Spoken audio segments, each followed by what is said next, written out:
Dengan pertimbangan untuk meningkatkan kinerja dan kualitas pelayanan penyelenggaraan pemerintahan desa, pemerintah memandang perlu memperhatikan kesejahteraan kepala desa, sekretaris desa, dan perangkat desa lainnya melalui penyesuaian siltap Kades, Sekdes, dan perangkat desa lainnya.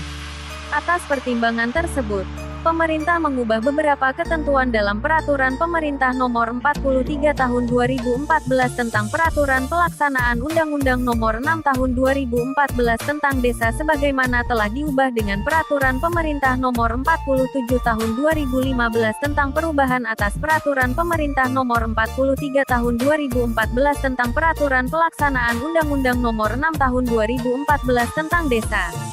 Dengan pertimbangan tersebut, pada tanggal 28 Februari tahun 2019 lalu, Presiden Joko Widodo telah menandatangani Peraturan Pemerintah Nomor 11 Tahun 2019 tentang perubahan kedua atas Peraturan Pemerintah Nomor 43 Tahun 2014 tentang Peraturan Pelaksanaan Undang-Undang Nomor 6 Tahun 2014 tentang Desa.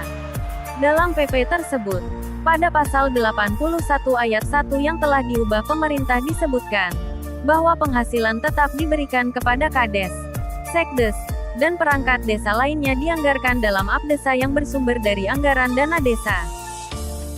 Jika merujuk pada PP Nomor 11 Tahun 2019 yang menjadi dasar atau patokan gaji atau siltap perangkat desa yang harus ditetapkan oleh daerah, maka diperintahkan kepada Bupati, Wali Kota menetapkan besaran penghasilan tetap Kades, Sekdes, dan perangkat desa lainnya dengan ketentuan: 1. Penghasilan tetap Kades paling sedikit Rp2.426.640 setara 120% dari gaji pokok pegawai negeri sipil golongan ruang 2A. 2.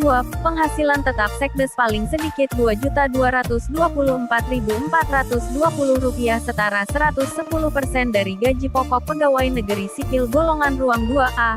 Dan 3. Penghasilan tetap perangkat desa lainnya paling sedikit Rp2.022.200 setara 100% dari gaji pokok pegawai negeri sipil golongan ruang 2A. Selanjutnya dalam PP Nomor 11 Tahun 2019 di pasal 81 ayat 3 disebutkan dalam hal tidak mencukupi untuk mendanai penghasilan tetap minimal Kades, Sekdes, dan perangkat desa lainnya sebagaimana dimaksud dapat dipenuhi dari sumber lain dalam APDESA selain dana desa. Selain terdapat penghasilan tetap Kades, ada pula tunjangan yang sekaligus menjadi tambahan gaji kepala desa 2022. Hal ini tidak lepas dari adanya ketentuan dalam pasal 100 PP Nomor 11 Tahun 2019. Disebutkan bahwa belanja desa yang ditetapkan dalam APDESA digunakan dengan ketentuan: 1. Paling sedikit 70% dari jumlah anggaran belanja desa untuk mendanai: pertama, penyelenggaraan pemerintahan desa termasuk belanja operasional pemerintahan desa, dan insentif rukun tetangga dan rukun warga. Kedua, pelaksanaan pembangunan desa. Ketiga, pembinaan kemasyarakatan desa. Dan keempat, pemberdayaan masyarakat desa. 2. Paling banyak 30% dari jumlah anggaran belanja desa untuk mendanai: pertama, penghasilan tetap dan tunjangan Kades, Sekdes dan perangkat desa lainnya. Dan kedua, tunjangan operasional Badan Permusyawaratan Desa. Perhitungan belanja desa sebagaimana dimaksud tersebut di luar pendapatan yang bersumber dari hasil pengelolaan tanah bengkok atau sebutan lain. PP ini menegaskan, hasil pengelolaan tanah bengkok atau sebutan lain dapat digunakan untuk tambahan tunjangan kepala desa, sekretaris desa, dan perangkat desa lainnya selain penghasilan tetap dan tunjangan Kades, Sekdes dan perangkat desa lainnya sebagaimana dimaksud dalam ketentuan pasal 81. Jadi sudah sangat jelas berapa gaji atau penghasilan tetap perangkat desa tahun 2022.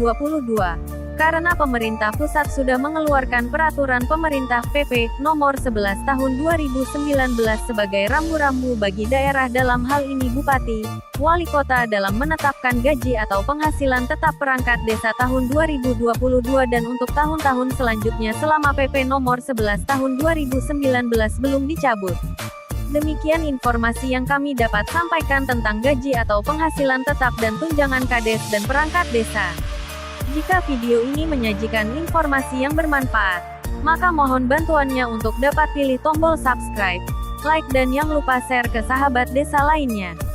Silahkan aktifkan notifikasi tanda loncengnya supaya tidak ketinggalan informasi lainnya tentang desa. Salam Info Desa.